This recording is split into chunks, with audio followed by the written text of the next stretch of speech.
Hello, c'est Kali. Je suis une personne malvoyante et je me suis lancée pour défi d'apprendre la danse K-pop. Évidemment, le handicap ne m'a pas facilité les choses. Voici mon aventure.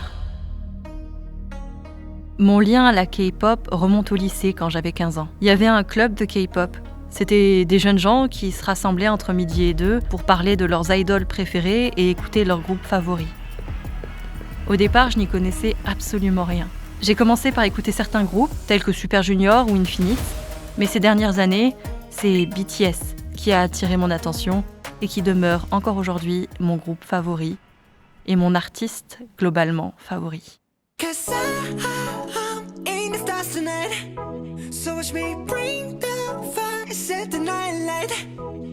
À cette époque, je n'avais pas d'intérêt particulier pour la danse K-pop. En vérité, je n'avais presque pas accès à tout l'aspect visuel qui entoure l'univers de la K-pop, tel que les chorégraphies, les tenues, l'aspect visuel des idoles ou tous les jeux et divertissements auxquels ils ont l'habitude de participer. Il aurait fallu que je demande à quelqu'un de me décrire tout ça, de me lire les sous-titres, de me décrire les chorégraphies, mais ça aurait été un travail beaucoup trop fastidieux. Initiation désactivée. Mon intérêt pour la danse s'est réveillé de nombreuses années plus tard. À ce moment-là, j'ai découvert mon intérêt global pour le sport. Je ne sais pas pourquoi, c'est comme quelque chose qui s'est réveillé dans un coin de ma tête et qui m'a dit « et la danse ?» Et en particulier, et pourquoi pas la danse K-pop ? Baby got passion, ambition, 난 보란 듯이 Look at that 온몸으로 느끼는 내 몸짓 Baby got drip, drip, drip, drip, drip, drip, drip Baby got drip, drip, drip, drip, drip J'avais envie de me donner à fond, d'apprendre des pas compliqués, de me surpasser, enfin de me lancer un défi.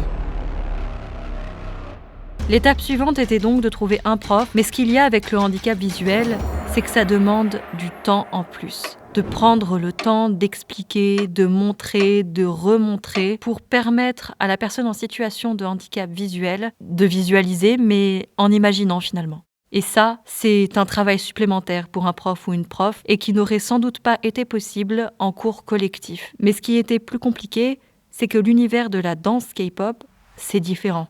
C'est du collectif. Quand on fait de la K-pop, en général, on est dans un groupe. On danse ensemble, dans une forme d'unité qui surpasse l'individualité. Toutefois, le handicap visuel était une limite. Comment est-ce que j'allais faire pour suivre dans un groupe ? Comment est-ce que le prof allait-il prendre le temps de m'expliquer, de me montrer ? J'ai alors tenté ma chance auprès des studios qu'il y avait dans ma ville. L'un ne m'a pas répondu. L'autre m'a répondu que ce ne serait certainement pas possible, mais qu'il me recontacterait, ce qu'ils n'ont jamais fait évidemment. J'avoue que j'ai un peu baissé les bras à ce moment-là. Je savais pas trop quoi répondre à ça. Je trouvais ça dommage qu'aucun prof ne prenne un peu sur soi pour me permettre de réaliser ce rêve, de relever ce défi. Enfin, il y a bien une personne qui a accepté de relever le défi. Une personne que j'ai croisée à la salle de sport m'a parlé d'une prof qui acceptait d'adapter ses cours pour faire découvrir la danse K-pop au plus grand nombre. Cette fois, c'était la bonne. J'ai pu contacter la personne qu'on m'avait recommandée, Lee Ji-yeon, qui est aujourd'hui ma prof de danse K-pop avec laquelle je travaille depuis 9 mois maintenant. Hyuni, c'est une personne super. Elle est à l'écoute et elle sait prendre sur soi pour expliquer, prendre le temps, remontrer, remontrer et de trouver toujours de nouvelles façons assez étonnantes parfois, pourquoi pas, mais surtout hyper ludiques pour me permettre de comprendre, de m'imaginer ce qu'elle attend de moi. Elle est coréenne, mais elle est danseuse depuis de nombreuses années maintenant et elle est notamment prof de K-pop un peu partout dans la région et plus loin encore. Avec elle, je suis totalement en confiance et je peux doucement mais sûrement relever le défi d'apprendre la danse K-pop. Qu'est-ce que tu peux dire sur le travail qu'on a fait ensemble cette année ? Extrêmement intéressant. Pour moi, c'était ma première année, l'année de rookie, on va dire, faire apprendre à danser à quelqu'un qui est non-voyante. Donc, quand j'ai su que quand tu m'as contacté, et tout de suite, waouh, pourquoi pas ? C'est vrai que tu as répondu très vite, positivement. Oui, et pour moi, c'est un challenge, une nouvelle chose. Dans l'ensemble, globalement, c'est un projet tout simplement très positif. Tu peux parler de la façon dont on travaille ensemble à chaque cours. Comment on fonctionne, qu'est-ce qui est différent par rapport aux cours que tu peux donner d'habitude ?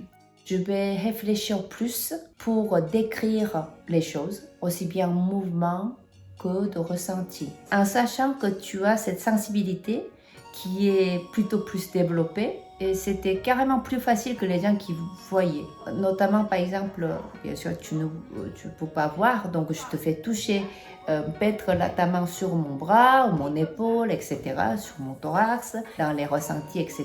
Plus quand je décrivais les mouvements, bien entendu, j'ai vraiment décortiqué, qui était très long à expliquer. Mais tu es capable d'appliquer quasi immédiatement à chaque descriptif. C'est génial. Enfin, moi, j'ai l'impression qu'on est en train d'inventer toutes les deux ensemble, une méthode ou une façon d'aborder le sujet qui est la danse. Peut-être qu'il ne serait pas nécessaire d'entrer dans tous ces détails, mais c'est vrai que nous sommes aussi tombés d'accord sur le fait qu'on voulait faire quelque chose de propre. En 9 mois de travail ensemble, nous n'avons fait qu'une seule chorégraphie. Ce n'est pas la chorégraphie officielle de la musique de BTS, Boy With Fun, que nous avons choisie, mais c'est une chorégraphie qu'elle a inventée pour moi, selon ce qui était d'une part le plus facile et d'autre part le plus intéressant. Le plus difficile pour moi, ça a été la proprioception, c'est-à-dire comprendre la place de mon corps dans l'espace. J'ai encore un reste visuel qui me permet de me repérer un peu dans l'espace, de voir un petit peu les objets qui m'entourent.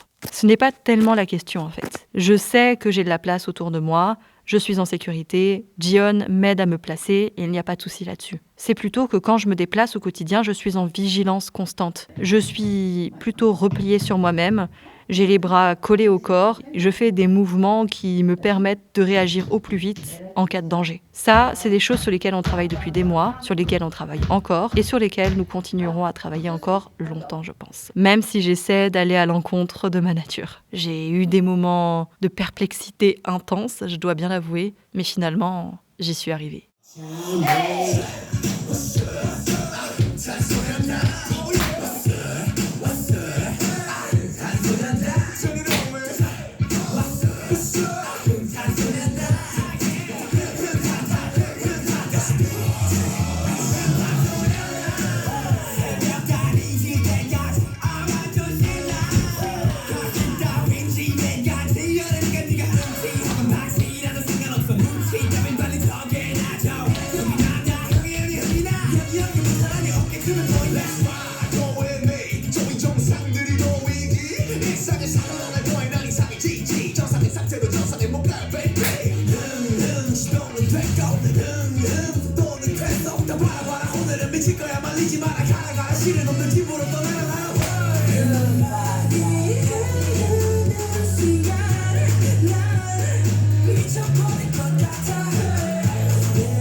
Ça a été un long chemin pour aboutir à une seule chorégraphie. Mais c'est une chorégraphie que nous avons travaillée longuement, durement. Chaque semaine, pendant 1h30 de cours, je répétais encore et encore des dizaines, des centaines de fois le même mouvement. J'ai refait et refait encore depuis le début toute la chorégraphie. Ça a été compliqué, ça a été épuisant, mais ça a été aussi également hyper gratifiant.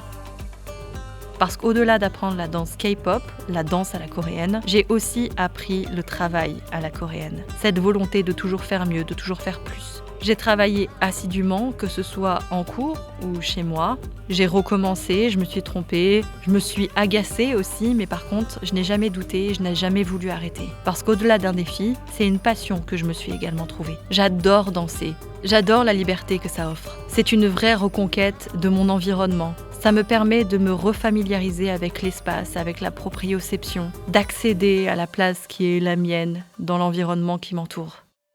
Et maintenant, c'est quoi la suite ? Cette aventure a été un véritable apprentissage. Plus qu'un défi, ça a été une découverte. Et ce que je souhaiterais pour l'avenir, c'est pouvoir travailler en groupe. En dansant avec ma prof, j'ai compris la force du groupe dans la danse K-pop. Cette force, cette énergie qui se dégage du collectif. Alors pour le moment, je vais continuer à travailler dur avec Yoni, à apprendre d'autres danses, d'autres chorégraphies, d'autres mouvements. Et peut-être qu'un jour, ça se fera. Dans tout ça, le handicap ne m'a pas facilité les choses. On a pu vouloir me le faire croire, mais il s'est avéré que c'était faux. Ce que je crois, c'est qu'il ne faut pas chercher à dépasser, à surpasser son handicap. Je crois qu'il faut essayer de travailler à côté de son handicap, de comprendre où sont nos difficultés, où se trouvent les choses qu'on a un peu plus de mal à réaliser et travailler de sorte à ce que ça ne nous pose plus problème. Pas parce qu'on les aura gommées, mais parce qu'on les aura comprises. Et c'est en ça que je remercie d'une part ma prof, mais également moi-même de ne pas avoir baissé les bras tout de suite. Alors si quelque chose vous anime et que vous sentez que c'est quelque chose qui pourrait vous aider à vous épanouir, alors foncez, trouvez un moyen, des chemins détournés, peu importe. Ce qui est bon pour vous sera ce qui vous permettra de grandir. Et moi, qu'est-ce que j'ai pu grandir durant ces 9 mois ? Si vous avez aimé me suivre dans cette aventure, n'hésitez pas à liker, à commenter et à partager. Vous pouvez également vous abonner, ça me soutiendrait beaucoup.